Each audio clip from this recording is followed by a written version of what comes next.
Previously on my 34-year-old life, I took some time to enjoy Singapore Art Week and enjoyed the nighttime safari. The late night massage was so needed. When I came home, I forgot to film and be like, do a little daily recap. I was so happy.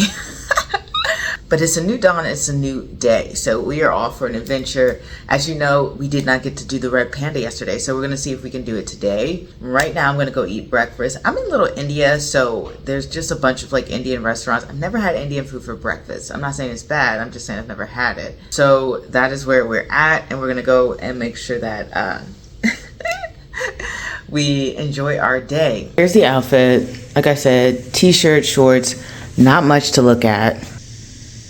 As I was walking to get breakfast, I stumbled upon these delicious sweets. It's a chocolate dessert called Barfi, and I gave it a little taste right before I went to the vegetarian Indian restaurant. Now, don't even bother to ask me what I ordered. I just picked a set, and it was absolutely delicious. And so was the sweet, by the way. I would definitely order that again. The food was warm and savory, but I had to eat in a bit of a rush because I was late for my next activity. Today, I would be painting a cake at Butter Studios. Butter Studio is a pastry shop that I found through TikTok, and despite it being empty when I arrived, it's actually a pretty popular place. But no more yapping and let's get to it. They give you your cake, your colors, and your tools. I didn't have a particular design in mind. I was thinking more abstract. It's times like this I love my life. The peaceful environment, the quiet atmosphere, and my roses were already starting to take shape. An odd shape, but still shape. I even got a little caught up in the moment and forgot I was in public.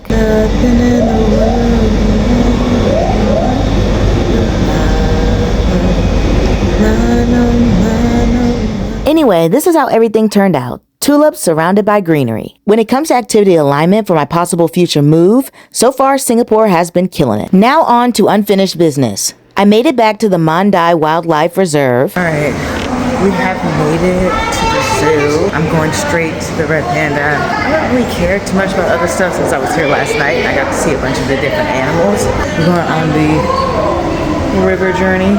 So unfortunately or fortunately, depending on your perspective, I couldn't just skip to go see the Red Panda, and I had to walk through the full display of animals. And it's not that I don't like or appreciate fish, I just don't particularly find them very exciting. And honestly, I was a little bit tired by the amount of walking that I had been doing. But definitely there was a diverse display of animals, and if you're ever in Singapore, check it out. So after that long river journey, I finally made it to my real goal, the Red Panda. So I love red pandas, and if I was autistic, this would be my special interest. They're the perfect combination of cute, unique, fluffy, and small. And I definitely stayed a little bit too long at this display, but how could I not? Look how adorable he looks sleeping. What can I say? It's true love, and I left happy. Oh, and here's a giant panda if you're interested. Afterwards, I checked out the gift shop. It had some pretty cute items, but I managed to leave without buying anything. Then it was on to my next destination, which was the classic Gardens by the Bay. And getting there was a whole journey. Let me tell you, I got so lost, but I eventually found my way to My Little Pony Floral Fantasy exhibit. Call me Belle from Beauty and the Beast, because one thing about me is I love a flower. So this was one of the best floral exhibits that I've been to. The creativity, the thought, the detail, the colors, I absolutely adored it. And I'm not even a huge fan of My Little Pony, but I gotta appreciate beauty where I see it. Next, I walked to the Flower Dome, which was basically a botanical garden situation. I didn't particularly find this area as interesting because I like flowers more than I like just plants in general. I'm tired.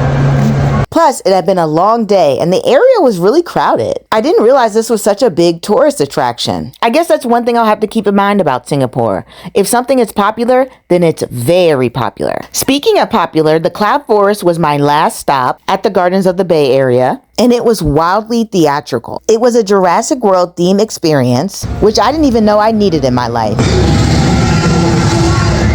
Man, if dinosaurs was still around, what would we actually do? Would we have dinosaur zoos, handbags, burgers? I started to think about this because they really did a good job at making these machines look lifelike. Me. Good.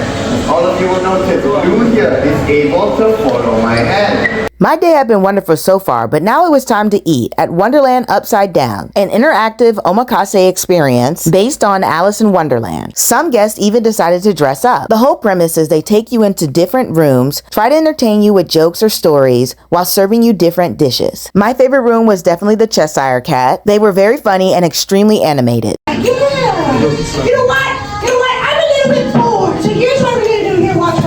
And in my opinion, they had the best food, salmon and fries. They designed the rooms with many twists and turns, and I enjoyed interacting with all the various different characters. So far, Singapore has been filled with unique experiences, great food, nice people, Wonderland.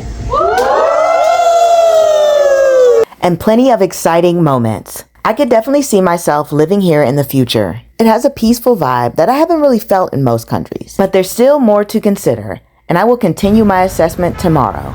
Until then, au revoir.